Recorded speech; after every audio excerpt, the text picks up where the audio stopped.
достар, бүгін мен Зекке тіретіңізбен және де мені 8-ші сыныпта мектепте шығарайын деген история. Күнделікте бағалатындар түсінді оны, қуанып өмірім бал болып жүреді, мәсін соғып қалса өлім болады ғой деп жүрмін. Еще мен андай апайлар енді бағаны түнгі 2-3-те қоймайды ғой. Олар бағаны примерно бір күндіз, либо кешкісін қояды ғой еще.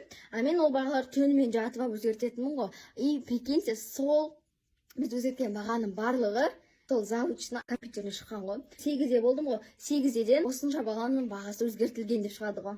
Мен еще бүйтемін ғой, просто алып тастамаймын бағаны, оранжевый бағаны. Мысалы бір 5 балл болып тұрса, оны 9-ға өзгертіп қоямын, или 10-ға өзгертіп қоямын, сөйтіп жынды болып жүрген ғой, короче. Достар, тек қана боямай, мен шашымды да кішкене реттеймін. Менде қазір Limba брендінен спрей для волос.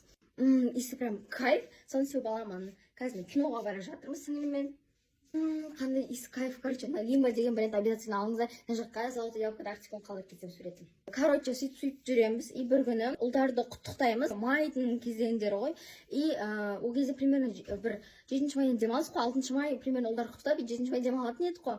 Сөйтіп 6 майда примерно бір күні ма болды да. И воскресенье күні мен сынып жетекшіме компьютеріне шығады ғой. 8-ден сен сыныбың осынша 4 или 5 бала бағасы өзгертілген деп шығады. Менің бағасы өзгертілген аты шыққан. Өзім бағамды өзгерттім. Жаңағы подружкамды бағасын өзгертіп бердің ғой.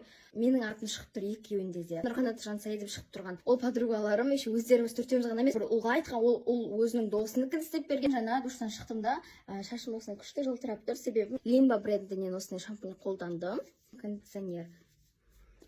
Айтпақшы, мен кондиционер шампуньмен қоса масканы да қолдандым. Осы үшеуінің арқасында шашым прям кайф увлажненный болып тұр. Рахмет Limbaға. Мынау да Limba брендінен восстанавливающий масло шашқан болған. Соны қазір шығамыз. Салған жерлерді прям дейді.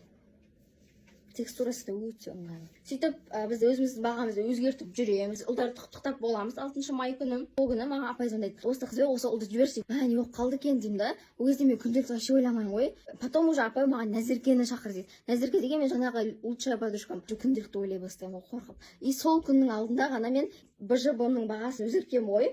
И көзі қызарып маған жүгіріп келеді. Жансая, сені шақыруы мүмкін. Короче, апайлар күнделікті біліп қойды дейді ғой. Мен оқты қорқып кетем. Потом біліп қойды күнделікті анау дейді. Қазір сені де шақыруы мүмкін, бірақ мен сені айтпаймын, стукать болмаймын дейді да.